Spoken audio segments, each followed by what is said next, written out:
삼성대학교 있는 거 알고 계셨나요? 삼성그룹이 인수한 성균관대학교 얘기를 하는 게 아니고요. 진짜로 있습니다.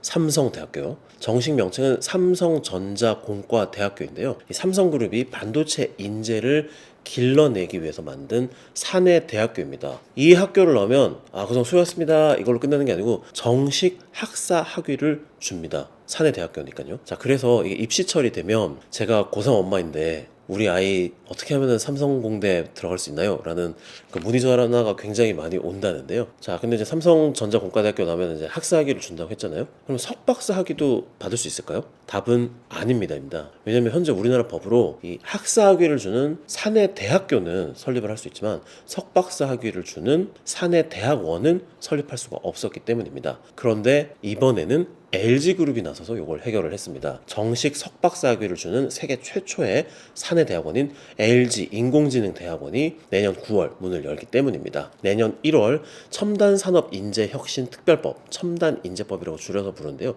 이 법이 시행됨에 따라서 삼성대 석사, LG대 박사를 배출하는 길이 열린 겁니다. 사내 대학원을 만들 수 있게 된 겁니다. 자, 이 관계부처 제기에 따르면 LG그룹은 내년 9월 교육부의 정식 인가를 받은 사내 대학원인 LG AI 대학원을 정원 30명, 석사 20명, 박사 10명으로 우선 정원 30명 규모로 개교합니다. 글로벌 기업들이 학사 학위를 주는, 그리고 방금 이제 삼성공과대학에서도 보셨듯이요, 이렇게 학사 학위를 주는 사내 대학을 운영하는 사례는 있지만은 석박사 학위를 주는 사내 대학원은 LG그룹이 세계 최초입니다. LG그룹은 사실 2022년부터 사내 대학원 과정을 운영을 했는데요. 이 과정을 마친 임직원에게 석박사 학위를 주기는 했지만 이게 정식 학위는 아니었습니다. 처음에 말씀드린 대로 우리나라 법상 사내 대학은 설립할 수 있지만 사내 대학원은 법적인 근거가 없었기 때문입니다. 그러니까 LG 대학원 나오신 분들은 회사 안에서는 석사님, 박사님 하지만 정식 석박사는 아니었던 겁니다. 그런데 이게 가능해진 건요, 첨단인재법이 지난달 18일 입법 예고를 마치고 내년 1월 17일부터 시행되기 때문입니다. 사내 대학만 가능했던 평생교육시설의 설치와 운영이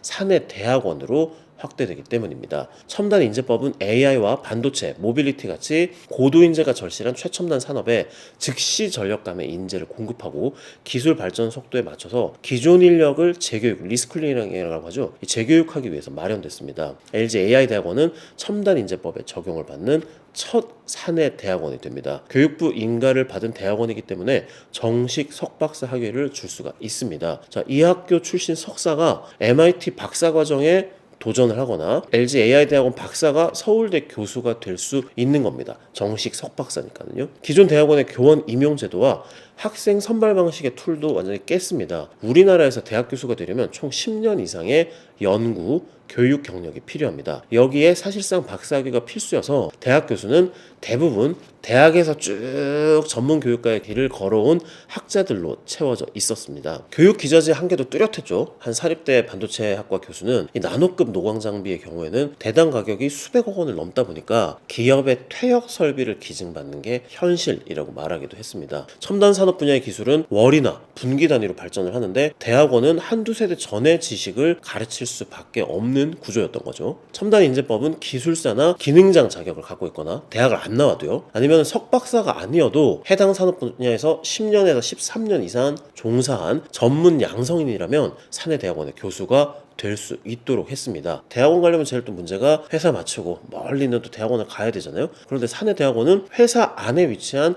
캠퍼스에서 현장에서 잔뼈가 굵은 현역 전문가가 기업의 고가 실험 생산 장비와 고유 데이터를 활용해서 인재를 기를 수 있습니다. LG그룹도 20년 가까이 AI를 연구한 전문가이면서 삼성 탈레스, SK텔레콤, 구글의 AI 연구 조직인 구글 브레인 등을 거친 현역 임원급 기업인들로 교수진을 채울 계획입니다. 커리큘럼도 사내 대학원이니까 자유롭게 짤 수가 있습니다.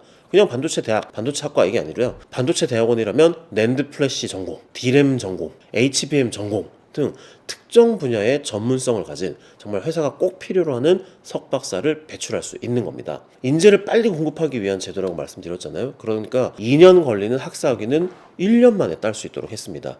2년 이상 걸리는 박사학위는 6개월, 석박사 통합과정은 1년 6개월 취득기간을 줄일 수 있습니다. 기업들이 AI와 반도체 같이 글로벌 인재 쟁탈전이 벌어지는 첨단 산업 분야의 인재를 단기간에 자체 육성할 수 있을 것으로 기대를 모으는 이유입니다. 있습니다. 삼성, 현대, SK같이 아주 대기업들은 독자적으로 사내대학원 운영할 수 있지만 대기업이긴 하지만 그래도 우리가 이게 독자적으로 대학원 운영하기는 좀 부담스러워하는 또 기업이 있을 수 있지 않습니까? 이런 기업들을 위해서는 기존의 대학에다가 자기네가 만든 사내대학원을 위탁하는 것도 가능합니다. 기업이 자체적으로 구성한 커리큘럼과 교수진으로 기존 대학의 인력과 인프라를 활용하는 방식입니다. 한화그룹이 충남대에 방산 전문 사내대학원을 위탁한다면 학위 취득자는 한화 방산대학원 그리고 충남대 석박사 학위를 받는 방식입니다. 이 첨단인재법을 이제 소관하는 부처가 산업통상자원부인데요. 이 산업부 관계자는 삼성 SK 반도체대학원, 현대차 모빌리티대학원 같이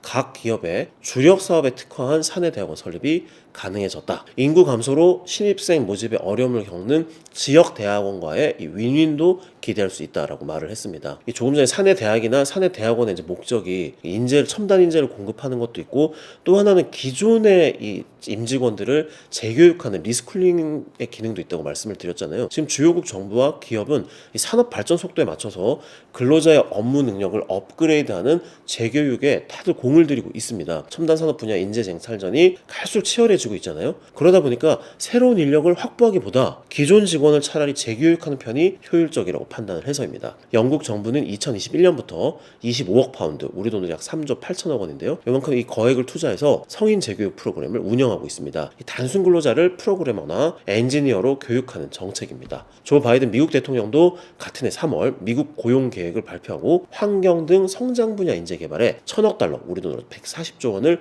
투자하기로 했습니다. 프랑스는 전기차 전환에 대비해서 2025년까지 15만 명의 자국 근로자를 재교육합니다. 정부뿐 아니라 기업도 활발한데요. 재교육이요. 2019년 아마존은 총 7억 달러를 투자해서 2025년까지 약 10만 명의 종업원을 재교육할 것이라고 발표를 했습니다. 2021년 5월에는 사내 연수 프로그램을 통해서요.